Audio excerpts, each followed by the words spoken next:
Even though animals have fur, they may not be accustomed to the cold temperatures and the icy winter weather. So it's important to keep them outside just long enough to do their business.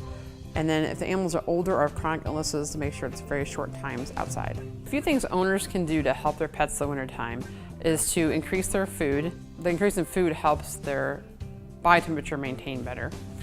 And the second thing they can do is adjust their bedding, which means either adding more comforters on your couches and living areas, or just increase the temperature a little bit in your household.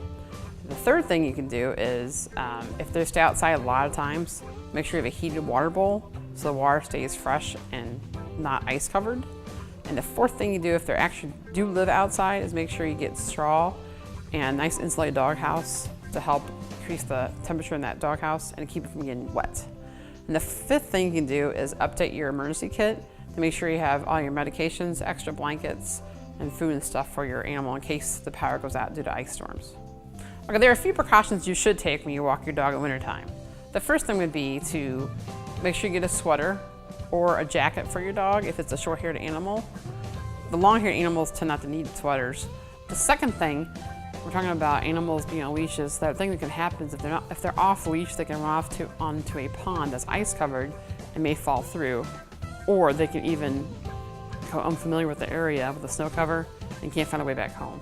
And the third thing you can do is after the walk, make sure you check paw pads and check their feet, make sure they're not cracked or bleeding or got salt down in them. Maybe wipe them off for sure. And the other thing is too, you're walking older animals, so make sure they don't slip and fall on the ice.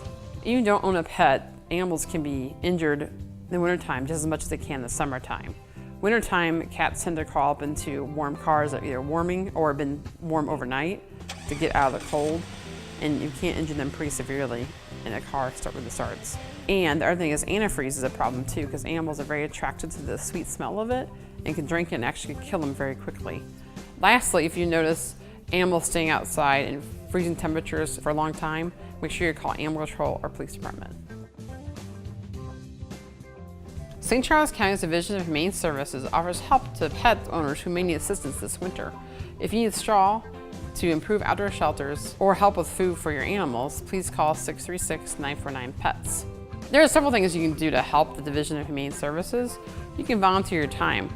Being a volunteer means you help walk dogs, you help the workers here help take care of the animals better. And lastly, the other thing you do, we always welcome donations to help the welfare of the animals.